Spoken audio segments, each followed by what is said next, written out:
Good morning students. आज कक्षा 11 के फिजिक्स की क्लास में आपको सरल रेखा की गति आपका एक चैप्टर है, लेसन नंबर आपका ये 5 है, इस पर डिस्कस करेंगे, इसके बारे में बताएंगे। इसके पहले विधि विश्लेषण तक आपको सर ने बताया था, पढ़ाया था, हम उसी के आगे आपको लेके चलते हैं और आगे समझाएंगे कि क्या है इस लेसन में, क्या होती है गति। गति के बारे में आपको डिस्कस करेंगे, समझा रहे हैं, बता रहे हैं, ध्यान से समझते चलिए। सबसे पहले आता है इसमें कि विराम अवस्था क्या होती है। पहला जो आपका टॉपिक है वो आता है आपका विराम अवस्था। विराम अवस्था, स्टेट ऑफ रेस्ट, ठीक है। मतलब विराम अवस्था क्या होती है इसके बारे में आपको डिस्कस करना है। तो सिंपल सी बात है, जैसे कोई वस्तु रखी हुई है हमारी, ठीक है, इस वस्तु की स्थिति में, ठीक है, किसी भी वस्तु की स्थिति में अगर समय के साथ कोई परिवर्तन नहीं हो रहा है, ठीक है, यदि किसी वस्तु की स्थिति में समय के साथ कोई परिवर्तन नहीं हो रहा है तो वह वस्तु विराम अवस्था में कहलाती है। जैसे फॉर एग्जाम्पल ये बोर्ड है आपकी कक्षा में, ठीक है, ये बोर्ड क्या है, बोर्ड क्या है, आज यहाँ पे है, कल भी यहाँ पे रहेगा। इसका मतलब क्या है, ये बोर्ड हमारा विराम अवस्था में है।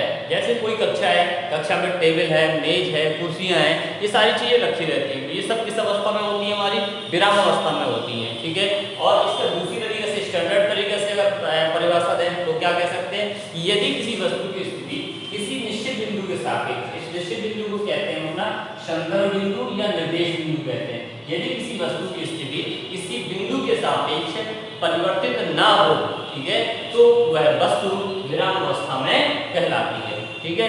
एग्जाम्पल आपको बताएं, कक्षा में रखी हुई मेज, कुर्सियां, दूसरा बताया बोर्ड पे लटका हुआ बोर्ड, ये सब क्या होते हैं, आपके विराम अवस्था के एग्जाम्पल होते हैं। अब इसी में आता है आपका गति अवस्था। अगला जो टॉपिक है आपका वो है गति अवस्था, यानी स्टेट ऑफ मोशन, ठीक है। सिंपल सी चीज है, अभी हमने क्या बताया था कि उसकी स्थिति परिवर्तित ना हो। अब क्या होगा, गति अवस्था में मतलब वस्तु की स्थिति परिवर्तित हो रही है, ठीक है। यदि क्या कहेंगे परिभाषा, यदि किसी वस्तु की स्थिति समय के साथ साथ परिवर्तित हो रही हो, ठीक है, तो वो क्या हो जाएगी, वस्तु गति अवस्था में हो जाएगी। या दूसरी परिभाषा क्या कह देंगे, यदि किसी वस्तु की स्थिति किसी संदर्भ बिंदु के सापेक्ष परिवर्तित हो रही है तो वह वस्तु किस अवस्था में कहलाती है, गति अवस्था में कहलाती है। जैसे सीधी पटरी पर दौड़ती ट्रेन की गति है, वाहन कोई भी चल रहा है, ये सब किसके एग्जाम्पल हैं, आपके गति अवस्था के एग्जाम्पल होते हैं, ठीक है। तो ये आपके दो टॉपिक विराम अवस्था और गति अवस्था आपको क्लियर हो गए होंगे। अब उसी के आगे चलते हैं और इसमें अगला आता है गति के प्रकार आता है, गति हमारे कितने प्रकार की होती है, ठीक है। आपका जो अगला है वो है गति के प्रकार, type of motion, types of motion. गति मुख्यतः आपकी होती है वो तीन प्रकार की होती है, ठीक है। पहली होती है आपकी स्थानांतरीय गति, ठीक है, पहली जो होती है वो है आपकी स्थानांतरीय गति, ठीक है। दूसरी होती है आपकी घूर्णन गति, सेकंड जो है वो क्या है आपकी घूर्णन गति, और जो आपकी थर्ड है, ठीक है, तीसरी गति होती है आपकी दोलनी गति। ये तीन गतियां होती हैं आपकी जिनको हमको यहाँ पर पढ़ना है, ठीक है। पहली क्या है स्थानांतरीय गति, दूसरी क्या है घूर्णन गति, और तीसरी क्या है आपकी दोलनी गति। पहली बात करते हैं हम स्थानांतरीय गति की। स्थानांतरीय गति के दौरान किसी वस्तु के समस्त कण, ठीक है, एक साथ अपनी स्थिति को क्या करते रहते हैं, परिवर्तित करते रहते हैं, ठीक है। स्थानांतरित गति में क्या होता है, गति के दौरान वस्तु के या पदार्थ के सभी कण समय के साथ एक साथ अपनी स्थिति को परिवर्तित करते हो, तो इस प्रकार की गति क्या हो जाएगी, आपकी स्थानांतरित गति कहलाती है। जैसे आपका कोई पिंड है, हम पृथ्वी ऊपर से छोड़ रहे हैं, ये पिंड है, हमने ऊपर से छोड़ दिया तो वो नीचे तरफ जाएगा, तो जिस गति से जाएगा वो क्या हो जाएगी, स्थानांतरित गति। भाई पिंड को छोड़ोगे तो सीधा सीधा पूरा का पूरा पिंड नीचे आएगा, ऐसा तो है नहीं कि आधा बीच में रुक जाएगा। तो इस प्रकार की जो गति होगी वो क्या हो जाएगी, आपकी स्थानांतरित गति कहलाती है। इसी में दूसरा आता है आपका घूर्णन गति। घूर्णन गति क्या होता है कि जब कोई वस्तु किसी वृत्तीय पथ पर गति करती है, जैसे ये सर्कल ले लिया, अब कोई वस्तु अगर इस वृत्तीय पथ पर गति करेगी तो हमारी जो उसकी गति होगी वो क्या कहलाएगी, घूर्णन गति कहलाएगी। ठीक है, यदि कोई वस्तु किसी वृत्तीय पथ पर गति करती है तो इस प्रकार की गति घूर्णन गति कहलाती है। अब जैसे कोई मोटरसाइकिल सवार आए और इसके वृत्तीय पथ पर परिधि पर क्या कर दे, गति कर दे, तो इसकी गति क्या हो जाएगी, आपकी घूर्णन गति हो जाएगी। दूसरा आपने पढ़ा होगा पृथ्वी का सूर्य के चारों ओर परिक्रमा करना। भाई सूर्य क्या होता है, एक जगह फोकस पर स्थित होता है और पृथ्वी क्या करती है, इसके चारों ओर दीर्घवृत्ताकार कक्षाओं में क्या करती है, गति करती रहती है। तो ये किसका एग्जांपल है, आपका घूर्णन गति का एग्जांपल है। इसके बाद आता है दोलनीय गति। दोलनीय गति में क्या होता है, यदि कोई वस्तु किसी साम्य स्थिति के इधर उधर, जैसे ये हमने कोई आधार ले लिया, इससे धागा बांट दिया और यहाँ पर एक हमने गोलक ले लिया, ठीक है, तो ये गोलक को अगर यहाँ ले जाके हम छोड़ दें तो ये गोलक इस तरीके से क्या करने लगता है, गति करने लगता है। तो और किसके अनुदिश, अपनी साम्य स्थिति या इसी को बोलते हैं अपना माध्य स्थिति, इसके अनुदिश यहाँ वहाँ गति करता रहता है, तो इस प्रकार की गति दोलनीय गति कहलाती है। फिर समझ लीजिए, यदि कोई वस्तु या यदि कोई पिंड किसी माध्य स्थिति के इधर उधर अथवा ऊपर नीचे, भाई अगर ये कंडीशन होगी तो इधर उधर होगा और स्प्रिंग होगी तो वो अपना ऊपर नीचे गति करेगा। तो यदि कोई पिंड या कोई वस्तु किसी माध्य स्थिति के इधर उधर अथवा ऊपर नीचे गति करती है तो इस प्रकार की गति दोलनीय गति कहलाती है। दोलनीय गति जैसे एग्जाम्पल क्या हो जाएगा आपका, सरल लोलक की गति, ठीक है, जो सरल लोलक होता है वो आपके इसी के अंतर्गत गति करता है। घड़ी देखी होगी पेंडुलम वाली, घड़ी के पेंडुलम की गति भी क्या होती है, आपकी दोलनीय गति का एग्जाम्पल होती है। तो ये सारे आपके आ जाते हैं गति के प्रकार, ठीक है। अब कुछ गति के टाइप्स होते हैं, ठीक है, अभी तो ये थी स्थानांतरीय गति, ठीक है, दोलनीय गति और घूर्णन गति। अब आती है कि गति जो होती है डायरेक्शन के अकॉर्डिंग कितने प्रकार की होती है। तो पहला होता है आपका एक विमीय गति, ठीक है, एक विमीय गति। दूसरी होती है हमारी द्विविमीय गति और तीसरी होती है आपका त्रिविमीय गति, ठीक है। ये तीन प्रकार की आपकी गतियां होती हैं, एक विमीय गति, द्विविमीय गति और त्रिविमीय गति होती है। तो इसके बारे में अगर बताना है तो क्या हो जाएगा, आपको पता है कि किसी भी वस्तु की अगर हमें स्थिति को पूरा एक्सप्लेन करना है, उसके बारे में अगर हमें बताना है तो हमें क्या करना होगा भाई, आपको निर्देश अक्ष पता होना चाहिए, निर्देश तंत्र पता होना चाहिए। और निर्देश तंत्र जो होता है हमारा वो इस तरीके से होता है, तीन अक्ष होते हैं यहाँ पे, एक्स अक्ष होता है, वाई अक्ष होता है और क्या होता है हमारा जेड अक्ष होता है। तीन अक्ष होते हैं हमारे पास, ठीक है। तो ये तीन अक्षों के अंदर हम वस्तु की स्थिति को पूरा एक्सप्लेन कर सकते हैं। जैसे कहीं पर हमारी वस्तु रखी है और हमें बताना है कि वो कहाँ पर स्थित है, किस अक्ष के अंदर गति कर रही है, तो हमें जानकारी तीनों अक्षों की जानकारी होना चाहिए। साथ ही साथ हमें उसके सेंटर ऑफ ओरिजिन यानी मूल बिंदु की जानकारी भी होना आवश्यक है, ठीक है। तो ये हम यहाँ पर कि तीन अक्षर होने चाहिए और मूल बिंदु। अब आते हैं यहाँ पर पहली गति क्या होती है आपकी, एक विमीय यानी वन डायमेंशन मोशन। एक विमीय गति में क्या हो जाएगा, यदि कोई कण या कोई पिंड केवल एक अक्ष के अनुदिश गति करे, एक अक्ष का मतलब क्या है, या तो वो एक्स अक्ष के अनुदिश जाए या वो वाई अक्ष के अनुदिश जाए या वो जेड अक्ष के अनुदिश जाए, किसी एक अक्ष के अनुदिश अगर हमारा कण या हमारा पिंड या वस्तु गति कर रही है तो वो क्या हो जाएगी, आपकी एक विमीय गति हो जाएगी। एग्जाम्पल के तौर पर आपको बताएं तो ट्रेन है, आपने देखा होगा ट्रेन जो गति करती है तो वो क्या करती है, एक सीधी रेखा में पटरी पर गति करती है, तो जो उसकी गति हो जाएगी वो क्या हो जाएगी, आपकी एक विमीय गति हो जाएगी, ठीक है।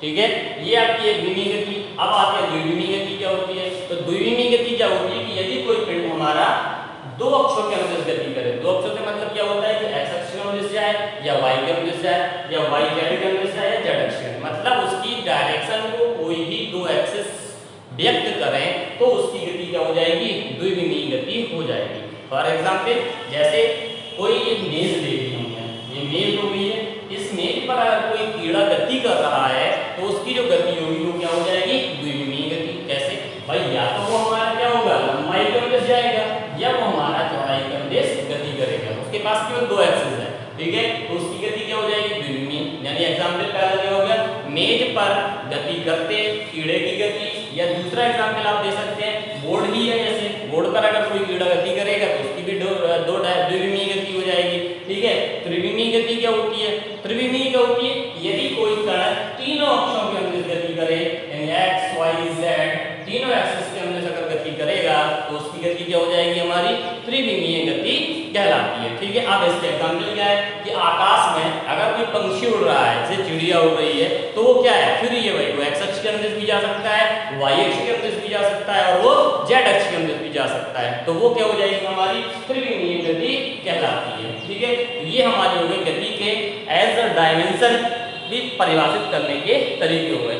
अब आती हैं कुछ यहाँ पे आपकी राशियां आती हैं कि अदिश राशियां क्या होती हैं, सदिश राशियां क्या होती हैं। ये आप ऐसे पढ़ चुके हैं पहले भी, फिर भी एक बार देख लीजिए क्या होता है। सबसे पहले आता है आपका अदिश राशियां। अदिश राशियां यानी स्केलर क्वांटिटी, ठीक है। अदिश राशियां इनको इंग्लिश में बोलते हैं अपना स्केलर क्वांटिटीज। क्या होती हैं? वे राशियां जिनको व्यक्त करने के लिए केवल परिमाण की आवश्यकता होती है, दिशा की आवश्यकता नहीं होती, तो इस प्रकार की राशियां क्या कहलाती हैं? अदिश राशियां कहलाती हैं। वे राशियां जिनको व्यक्त करने के लिए केवल परिमाण की आवश्यकता होती है, दिशा की नहीं, तो इस प्रकार की राशियां अदिश राशियां कहलाती हैं। यानी हमें केवल उनका मैग्नीट्यूड चाहिए है, ठीक है, डायरेक्शन नहीं चाहिए। जो केवल मैग्नीट्यूड रिप्रेजेंट करती है, डायरेक्शन रिप्रेजेंट नहीं करती हैं, वो सारी की सारी राशियां आपकी अदिश राशियां कहलाती हैं, ठीक है। अब इनके एग्जाम्पल हैं, तो एग्जाम्पल देख लीजिए। दूरी है, चाल है, कार्य है, ठीक है। दूरी, चाल, कार्य है, ऊर्जा है, ठीक है। द्रव्यमान वगैरह तो होते ही हैं, ठीक है। और भी आपके इसमें कई एग्जाम्पल, घनत्व है, दाब है, ठीक है। घनत्व हुआ, दाब हुआ, ये सारे के सारे एग्जाम्पल आपके किसके होते हैं? अदिश राशियों के उदाहरण होते हैं। अब देखिए इनको कैसे होते हैं भाई। दूरी की बात है, जैसे हम क्या कहेंगे, कोई एग्जाम्पल देंगे कि हमारे घर से हमारे विद्यालय की दूरी 5 किलोमीटर है, तो हमने क्या बताया कि दूरी कितनी है? 5 किलोमीटर। हमने आपको ये नहीं बताया कि किस डायरेक्शन में है। अगर हम ये बता देते कि किस डायरेक्शन में है तो वो दूरी नहीं कहलाती, फिर वो दूसरी चीज को रिप्रेजेंट करती, ठीक है। तो दूरी को रिप्रेजेंट करने के लिए हमने सिर्फ मैग्नीट्यूड बताया, केवल बता दिया कि दूरी कितनी है? 5 किलोमीटर, तो वो कौन सी राशि होगी? हमारी अदिश राशि होगी। और एग्जाम्पल चाल की बात करें तो हमारी स्पीड कितनी है? 5 किलोमीटर प्रति घंटा, तो ये क्या हो जाएगी? हमारी चाल। कार्य, हमने कितना कार्य किया? आज हमने 5 जूल का कार्य किया, मतलब सिर्फ वर्ग बताया गया, 5 जूल का कार्य किया, मतलब ये सब क्या है? हमारी अदिश राशियां हैं। अब आता है यहीं पर सदिश राशियां क्या होती हैं। सदिश राशियां, ठीक है। सदिश राशियां मतलब क्या होता है आपका? वेक्टर क्वांटिटीज क्या होती है, ठीक है। वेक्टर क्वांटिटीज क्या है कि वे राशियां जिनको व्यक्त करने के लिए परिमाण के साथ साथ दिशा की भी आवश्यकता होती है, तो ऐसी राशियां सदिश राशियां कहलाती हैं। जिनको व्यक्त करने के लिए परिमाण यानी मैग्नीट्यूड प्लस डायरेक्शन दोनों चीजों की आवश्यकता पड़ती है, तो इस प्रकार की राशियां सदिश राशियां कहलाती हैं। ये आपकी सदिश राशियां हैं। अब आता है सदिश राशियों के एग्जाम्पल क्या होते हैं, तो उनके एग्जाम्पल आपको देखे रहते हैं, ठीक है। जैसे स्थिति, ठीक है, पहला होता है स्थिति, फिर होता है आपका विस्थापन, ठीक है। इसके बाद क्या होता है? वेग, इसके बाद क्या होता है? त्वरण, ठीक है। फिर क्या होता है आपका? बल, ठीक है। इसके बाद संवेग भी होता है आपका, ठीक है। ये सारी की सारी क्या होती हैं? आपकी सदिश राशियां। संवेग भी है आपका, आवेग भी है, तो ये सब क्या है? आपके एग्जाम्पल होते हैं सदिश राशियों के। अब इनको अगर आपको एक्सप्लेन करना है कि कैसे पता करेंगे, तो पता करने के लिए सिंपल सीधा तरीका होता है आपका स्थिति। हमने अभी आपको क्या बताया था कि हमारे घर से विद्यालय की दूरी 5 किलोमीटर है, यानी आपने सिर्फ मैग्नीट्यूड बताया। अब अगर हम आप किसी से कहें हम कि जाओ विद्यालय पहुंच जाओ, ठीक है, और वो 5 किलोमीटर दूरी है, तो हमने क्या किया? सिर्फ दूरी बताई है। अब वो कैसे पहुंच जाएगा भाई? किस दिशा में जाना है? तो वो नहीं जा पाएगा ना। तो अगर हम उसको ये बता देंगे कि हमारे घर से विद्यालय 5 किलोमीटर पूर्व दिशा में स्थित है, ठीक है, 5 किलोमीटर और किस डायरेक्शन में? पूर्व दिशा में स्थित है, तो हमने मैग्नीट्यूड प्लस डायरेक्शन दोनों आपको बताई है। अतः स्थिति कैसी राशि हो जाएगी, वेक्टर क्वांटिटीज हो जाएगी, सदिश राशि हो जाएगी। विस्थापन, ठीक है, विस्थापन भी सदिश है, वेग, त्वरण, बल, संवेग, आवेग, ये सब की सब क्या होती हैं, सदिश राशि होती है। एक चीज और यहाँ पर स्पष्ट कर दें आपको कि जो सदिश राशियां होती हैं उनको व्यक्त करने के लिए राशि के ऊपर एरो लगा देते हैं, ठीक है, तीर का निशान लगाकर उनको व्यक्त कर देते हैं, तो ये कहलाती हैं आपकी सदिश राशियां कहलाती हैं, ठीक है। इसके बाद आता है इसी में दूरी और विस्थापन क्या होता है। अगला टॉपिक देखते हैं, दूरी क्या होता है। तो दूरी के बारे में एक्सप्लेन करते हैं। दूरी इंग्लिश में बोलते हैं डिस्टेंस। क्या होती है दूरी, आखिर कैसे एक्सप्लेन करोगे। तो दूरी क्या होती है, ठीक है, किसी वस्तु द्वारा तय किए गए मार्ग की लंबाई, किसकी लंबाई, मार्ग की लंबाई क्या कहलाती है, दूरी कहलाती है।